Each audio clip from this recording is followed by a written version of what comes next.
L'Office national de la protection civile est à pied d'œuvre depuis ce matin pour prêter main forte partout où besoin est. Le directeur général de l'ONPC, le général Kilifiacre, est avec nous sur ce plateau. Bonsoir, général Kilifiacre. Bonsoir, madame.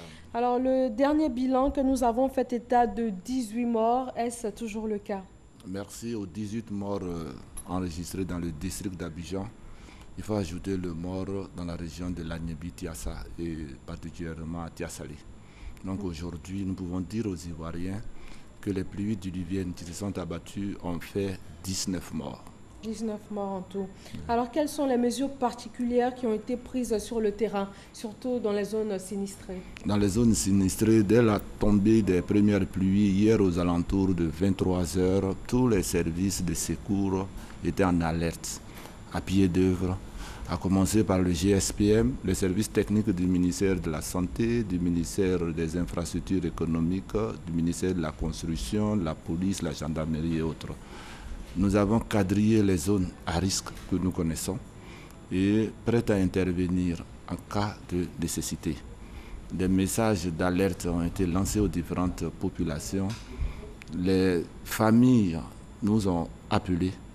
Les secours ont été apportés autant que faire se peut, mais quelquefois la pluie était tellement forte qu'elle entravait notre action. Et on a vu le résultat, mais déjà, quelle solution a été mise en place? Qu'est-ce qui pourrait être fait pour tous ceux qui ont eu leur maison inondée et qui risquent de dormir ce soir à la Belle Étoile? Le Premier ministre, au cours de la rencontre interministérielle qu'il a présidée ce matin, en présence d'une dizaine de membres du gouvernement, a donné instruction aux maires des différentes communes du district d'Abidjan de trouver des sites de relogement provisoire. Cette mesure est immédiatement applicable et le ministère de l'Intérieur et de la Sécurité, chargé d'assurer le relais, est à pied d'œuvre. Le gouverneur du district d'Abidjan était là, donc ces familles seront relogées. Et dès demain, dans le district d'Abidjan, une commission interministérielle que nous présidons va procéder au recensement des familles habitant les zones à risque pour leur demander un déménagement temporaire, de telle sorte que après la saison des pluies, elles pourront regagner leur domicile. D'ores et déjà, des travaux d'urgence qui ont débuté depuis le mois de février dans le district d'Abidjan vont se poursuivre. Des instructions fermes ont été données ce matin par le Premier ministre. Alors, dès demain, vous l'avez dit, dès demain, des évacuations. Et déjà, pour ce soir, les personnes qui sont encore sur place, quelle est la situation? Les services techniques des mairies ont reçu pour mission de trouver des sites de recasement à ces personnes-là pour éviter qu'elles dorment à la Belle Étoile. Nous veillons à l'application de ces instructions de la part du Premier ministre. Alors, depuis le mois de février dernier, des mesures d'urgence avaient déjà été prises, avaient déjà été mises en place. Est-ce que vous pouvez revenir sur ces mesures?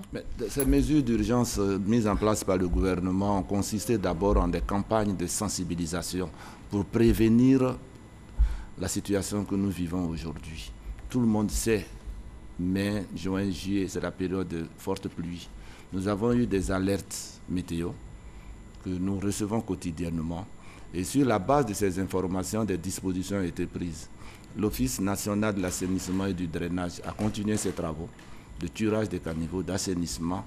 L'Office national de la protection civile, en rapport avec les autres structures, a sillonné les districts d'Abidjan pour lancer des messages de prévention. Nous voulons prévenir pour éviter que ce qui nous arrive aujourd'hui n'arrive pas à la Côte d'Ivoire. Malheureusement, malgré toutes les mesures de prévention, un adage dit le risque zéro n'existe pas.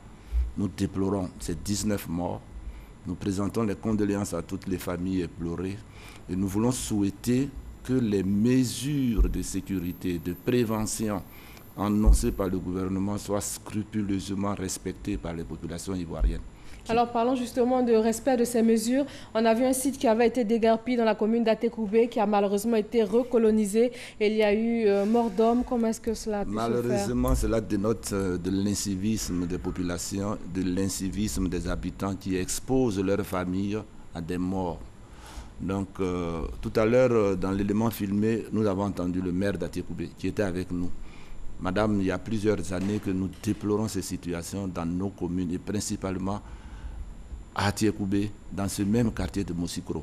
Donc, ce matin, le maire était avec nous. Des instructions fermes ont été données par M. le ministre de l'Intérieur. Le ministre de la Construction et de l'Urbanisme était là. Je pense que des mesures draconiennes ont été annoncées. Il ne nous reste plus qu'à les mettre en application pour éviter que des morts surviennent chaque année aux mêmes endroits. Merci, Général Kili Fiacre. Je rappelle que vous êtes le directeur général de l'ONPC. Un dernier mot à l'endroit des Ivoiriens. Je voudrais dire aux Ivoiriens, en venant sur ce plateau, cette nuit sera calme. D'après les prévisions météo, prévisions obtenues il y a un quart d'heure. Donc, après la dure nuit d'hier, les Ivoiriens peuvent espérer une nuit calme et tranquille. Mais à partir de jeudi, qu'ils soient encore prudents parce qu'on nous signale des alertes.